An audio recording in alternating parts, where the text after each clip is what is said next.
तारीखों की घोषणा होते ही तमाम राजनीतिक पार्टियों ने अपनी कमर कस ली है। तमाम राजनीतिक पार्टियों की चुनावों को लेकर के प्रतिक्रिया भी सामने आ रही है और एक बार फिर से अब एमसीडी के चुनाव को लेकर आरोप और प्रत्यारोप का दौर और भी गर्म होता नजर आ रहा है।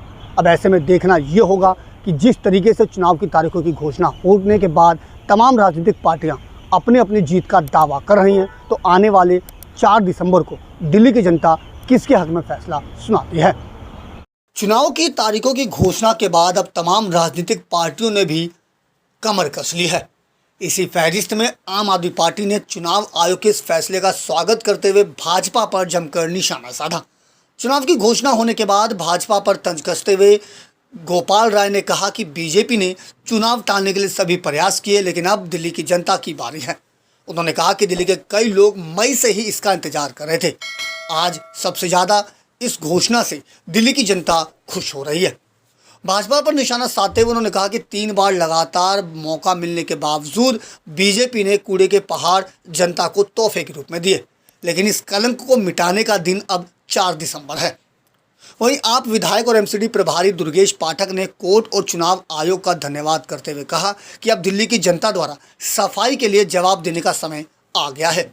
उन्होंने कहा कि दिल्ली की जनता केजरीवाल सरकार को नई जिम्मेदारी देने जा रही है। एमसीडी चुनाव में जीत का दम भरते हुए दुर्गेश पाठक ने कहा कि दिल्ली में इस बार एमसीडी में आम आदमी पार्टी 230 सीटों से ज़्यादा जीत दर्ज करने वाली है। बहुप्रतीक्षित एमसीडी के चुनाव की घोषणा हुई है। इस चुनाव के लिए भारतीय जनता पार्टी ने एड़ी चोटी लगाई, सारे 3 तिकड़म किए कि किसी तरह से दिल्ली में एमसीडी का चुनाव न कराना पड़े। आज आखिरकार दिल्ली में नगर निगम के चुनाव की घोषणा हुई है। दिल्ली के लोग मई से ही इंतजार कर रहे थे। तमाम तरह की अफवाहें, तमाम तरह की बातें चलती रही, लेकिन आज सबसे ज्यादा इस चुनाव की घोषणा से खुश हो रही है तो दिल्ली की जनता हो रही है। मैं सुप्रीम कोर्ट का धन्यवाद करूंगा, इलेक्शन कमीशन का धन्यवाद करूंगा कि उन्होंने ज्यादा देर तो नहीं करने दी, लेकिन चुनाव होने की आज अनाउंसमेंट हो गई। इस चुनाव का सबसे ज्यादा अगर कोई इंतजार कर रहा था तो दिल्ली की जनता कर रही थी। दिल्ली के अंदर 2 तरह की सरकारें हैं, एक अरविंद केजरीवाल जी की सरकार और एक भारतीय जनता पार्टी की एमसीडी के अंदर सरकार। अरविंद केजरीवाल जी को दिल्ली के लोगों ने कहा कि हम तुमको अस्पताल देते हैं, इसे ठीक करके दिखाओ। अरविंद केजरीवाल जी ने कहा जी करके दिखा देंगे। 5 साल के अंदर दिल्ली के अस्पताल ठीक कर दिए, मोहल्ला क्लिनिक बना दिया, अस्पताल के अंदर दवाई सारी फ्री कर दी। दिल्ली की जनता ने कहा अच्छा लिए लो, बिजली लो, 14 घंटे बिजली कटती है, बिजली सबसे ज्यादा महंगी है, इसे ठीक करके दिखाओ। अरविंद केजरीवाल जी ने कहा ठीक है, बिजली भी ठीक करके दिखाएंगे।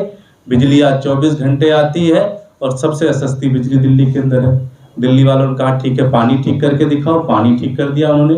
दिल्ली वालों ने कहा भ्रष्टाचार आज तक इस देश के अंदर नहीं कम हुआ है, उसे भी ठीक करके दिखाओ, उन्होंने भ्रष्टाचार के अंदर भी ठीक कर दिया। महिलाओं के लिए बस फ्री कर दी, बुजुर्गों के लिए तीर्थ यात्रा कर दिया।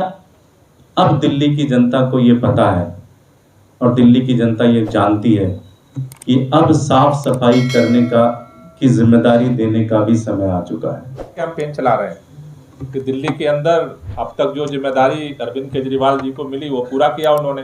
साफ सफाई की जिम्मेदारी अरविंद केजरीवाल जी को दीजिए, हम पूरा करेंगे। हमारा तो एक ही कैंपेन है, एक लाइन का। राजनीतिक पार्टियों की इसी हलचल के बीच कांग्रेस प्रदेश अध्यक्ष अनिल चौधरी ने भी अपनी प्रतिक्रिया दी। उन्होंने कहा कि कांग्रेस इस निगम चुनाव के लिए पूर्ण रूप से तैयार है। प्रदेश अध्यक्ष ने कहा कि कांग्रेस इन चुनावों में बीजेपी और आम आदमी पार्टी की नाकामियों को जनता तक पहुंचाने का काम करेगी। साथ ही शीला दीक्षित सरकार द्वारा दिल्ली में किए गए कार्यकाल को भी दिल्ली की आम जनता तक पहुंचाने का काम किया जाएगा। और इस बार एमसीडी चुनाव के लिए कांग्रेस पार्टी पूर्ण रूप से कमर कस चुकी है और भाजपा और आम आदमी पार्टी दोनों को ही करारा जवाब दिया जाएगा। जिस तरह से इलेक्शन की घोषणा हुई, ये घोषणा हालांकि पहले समय पे चुनाव होते तो अभी दिल्ली की स्थिति है वो अलग होती। जो दिल्ली के अंदर हालात व्याप्त थे, खासतौर से जो प्रदूषण है, गंदगी, उस पर बहुत राजनीति उन्होंने की जो जवाबदेही थी। सो चुनाव टालने के लिए, हार टालने के लिए भाजपा ने जिस तरह से दोषपूर्ण परिसीमन थोपा था, उसके लिए हम एक लड़ाई लड़ रहे हैं, वो लड़ाई कोर्ट में। लेकिन अब इन घोषणाओं के बाद कहना चाहता हूँ, कोर्ट से बड़ी एक अदालत है, वो जनता की अदालत है। जनता की अदालत में हम जाएंगे, जनता से जुड़े हुए मुद्दों को लेकर के जाएंगे। हम प्रश्न पूछेंगे, आम आदमी पार्टी से भी प्रश्न पूछेंगे, हम भाजपा से भी। क्यों ऐसी दिल्ली बन गई? जो शीलाजी और कांग्रेस की दिल्ली होती थी, उस दिल्ली को इन्होंने क्यों बर्बाद कर दिया?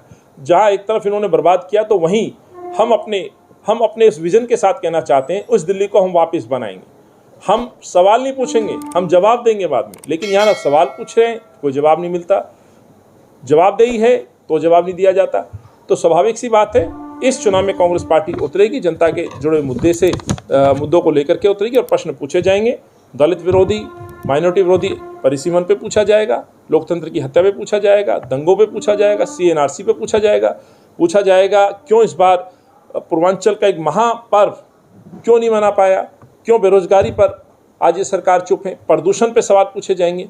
और ये तमाम जो बातें, जो मुद्दे हैं, वो दिल्ली की जनता के जुड़े मुद्दे हैं। तो इस पर कांग्रेस पार्टी तैयार है, हमारे उम्मीदवार तैयार हैं, हमारे वो सवाल तैयार हैं, जो सवाल इन लोगों से पूछे जाएंगे।